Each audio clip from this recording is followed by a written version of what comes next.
The funeral service of a 20-month-old Azizah Mamlambo, who was allegedly raped by a 27-year-old man, will take place today. The baby succumbed to her injuries in hospital. The victim's aunt, Yoliseka Mamlambo, alleges her brother, who is now in police custody, also attacked his mother and siblings.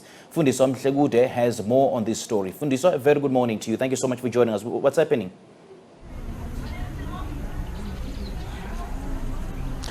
Thank you very much. We are outside little Azizah's home at Ngangelizwe location here in Mthatha, where the funeral service will begin soon. We are told that it has been delayed by close to an hour because there was a delay at the mortuary, but we are told that it will start as soon. Maybe in 15 minutes it will be starting, but as you can see behind me, people are seated inside the tent. Only a few touch-ups are being done now. Let me remind you what happened, Blaine. We are told that about 2 weeks ago, the father, who is the suspect of the father of little Azizah, became violent at home on Tuesday and attacking his mother and siblings, and then his mother called members of the church he is attending, and then they came and took him away,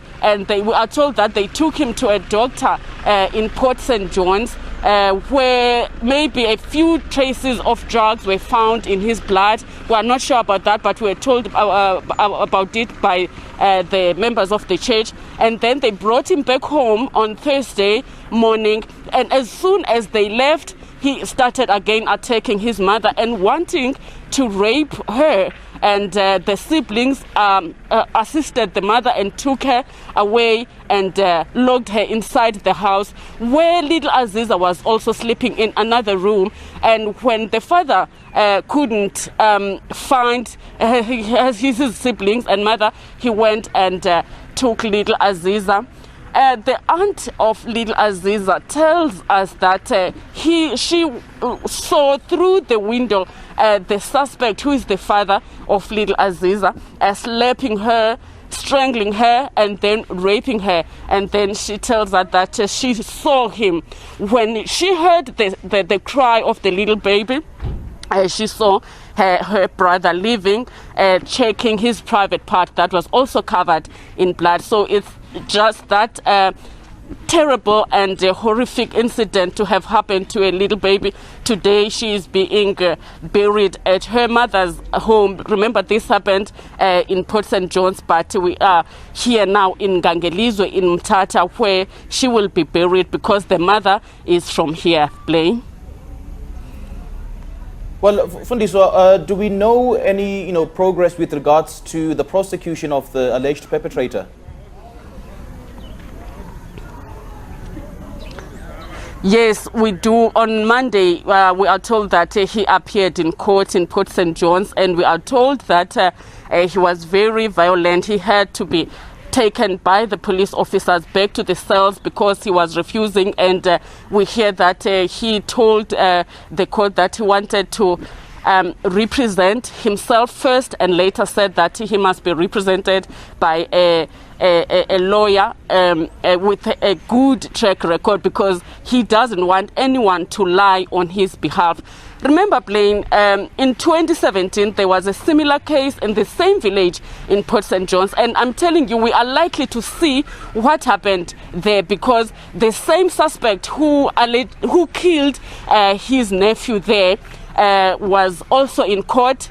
He did exactly as we are told happened on Monday, because he also said that he doesn't want to be represented by a lawyer, and that he doesn't want a lawyer because he told the court that he also had a murder case in Boksburg a few years back, and then the lawyer told the court things that he never told him to say, so he didn't want anything of that sort. So we hear that the suspect, little Azizah's father, also did the same. They were both suspected of having used or abused drugs. Blaine?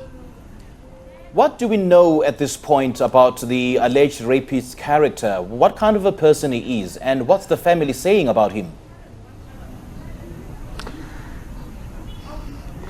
He his mother said, we asked him what was she thinking when she heard her granddaughter crying, and she said, I did not think that he would do this because they were so close with his daughter, and he is a very humble man. We did not think that. We were shocked as the family as to how did this happen. So even the community members were praising him, saying that he was a very good man. They were shocked that he did this kind of thing. And even the church leaders who went there were very shocked that he did that. And what's the community saying? Because we've heard in other instances where the community, literally takes the law onto its own hands. In cases like this, and then in some instances, they burn the homes of the alleged perpetrators or alleged rapists. So, what's the community saying about this instance? What the community did, they apprehended the suspect, called the police, and they took him away.